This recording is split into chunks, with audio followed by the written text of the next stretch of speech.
એક મહત્વના સમાચાર મળી રહ્યા છે સુરતથી, તો વાત કરીએ એક મહત્વના સમાચારની। સુરતના સૈયદપુરામાં ગણેશ પંડાલમાં થયેલા પથ્થરમારા મામલે મહત્વના સમાચાર મળી રહ્યા છે। તો સમગ્ર કેસ મામલે લાલગેટ પોલીસની તપાસનો ધમધમાટ શરૂ કરવામાં આવ્યો છે। ઘટના સ્થળેથી મળેલા પથ્થર અને ઈંટોની તપાસ હાથ ધરવામાં આવી છે।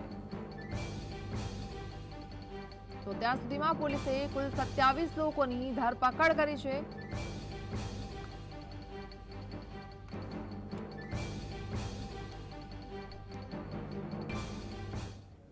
તો સુરતથી સંવાદદાતા શાહીસ આપણી સાથે જોડાઈ ગયા છે। શાહીસ, હાલ જે પથ્થરમારાની ઘટના બની હતી તેને લઈને તમામ શું અપડેટ મળી રહી છે? બિલકુલ, સમગ્ર ઘટના 8 તારીખના રોજ સામે આવી હતી। રવિવારના રોજ મોડી રાત્રે પથ્થરમારાની ઘટના સામે આવી હતી। નાના બાળકો દ્વારા ગણેશ પંડાલ પર પથ્થરો ફેંકવામાં આવ્યા હતા અને સમગ્ર હિંસક વિસ્તારની અંદર ફેલાયો હતો। પથ્થરમારાના ઘટનાને લઈને સુરત પોલીસ દ્વારા કોમ્બિંગ દરમિયાન 27 જેટલા આરોપીઓને પકડી પાડવામાં આવ્યા હતા, પરંતુ એના ચોક્કસપણે કહી શકાય કે જે ઘટના સામે આવી છે તેને લઈને પોલીસ દ્વારા કોર્ટની અંદર આરોપીઓને રજૂ કરવામાં આવ્યા હતા। 2 દિવસના રિમાન્ડ મેળવવામાં આવ્યા હતા। આરોપીઓ દ્વારા ઈંટ અને પથ્થર લાવ્યા ગયા હતી તે પણ એક મોટો પ્રશ્ન ઉપસ્થિત થઈ રહ્યો છે। તમામ પ્રકારની પૂછપરછ આરોપીઓની કરવામાં આવી રહી છે। બીજી તરફ વાત કરવામાં આવે તો જે રીતના 600 મીટરના અંતરે જે પોલીસ ચોકીની 600 મીટરના અંતરે કશે પણ બાંધકામ સાઇટ ચાલી રહી નથી, તો આ ત્યારે પથ્થરમારાની ઘટના સામે આવી હતી। તો ટેરેસ પરથી પથ્થરો આવી રહ્યા હતા, બાલ્કનીમાંથી પથ્થરો આવી રહ્યા હતા। તો આ અગાઉથી જ કાવતરું રચવામાં આવ્યું હતું કે કેમ તે પણ એક પૂછપરછ પોલીસ દ્વારા કરવામાં આવી રહી છે। એટલું જ નહીં, પરંતુ 23 જેટલા આરોપીઓ છે, 27 જેટલા કુલ આરોપીઓ હતા। 4 આરોપીઓને કોર્ટ તરફથી એટલે કે પોલીસ દ્વારા તેમને છોડી દેવામાં આવ્યા હતા, કારણ કે તેમની તબિયત ખરાબ હતી અને કેટલાકને બીમારીના કારણે તેમને છોડી મૂકવામાં આવ્યા હતા। અન્ય 23 જેટલા આરોપીઓને પોલીસ દ્વારા પૂછપરછ કરવામાં આવી રહી છે।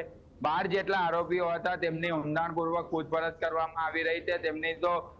તેમની પાસેથી પૂછપરછ દરમિયાન જો આ મેસેજ વાયરલ કરવામાં આવ્યા હતા, તેમના મેસેજના આધારે વધારે લોકો ભેગા થયા હોય તેવી સંભાવના વ્યક્ત કરવામાં આવી હતી। પોલીસ દ્વારા 2 દિવસના રિમાન્ડની અંદર અનેક જે ખુલાસા જે છે તે કરવામાં આવ્યા છે। ઈંટ પથ્થરોનું વિડીયોગ્રાફી કરવામાં આવી હતી, સ્પોટની જે વિડીયોગ્રાફી કરવામાં આવી હતી અને એક વિડીયોગ્રાફીના આધારે કોણ કોણ આરોપી હતા તમામની અટકાયત પણ કરવામાં આવી છે અને હજુ પણ 200 થી વધુ આરોપીઓને પકડી પાડવા માટે સુરત પોલીસ દ્વારા ચક્રો ગતિમાન કરવામાં આવ્યા છે।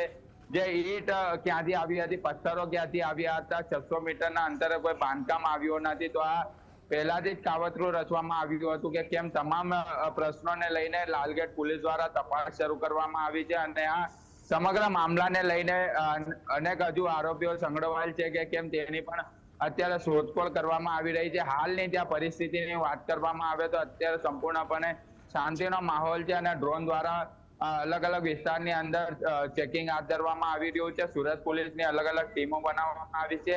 ટીમો દ્વારા ત્યાં અલગ અલગ વિસ્તારની અંદર કોમ્બિંગ કરવામાં આવી રહ્યું છે, પેટ્રોલિંગ સતત રાખવામાં આવી રહ્યું છે। જી જય શાહીસ, આભાર।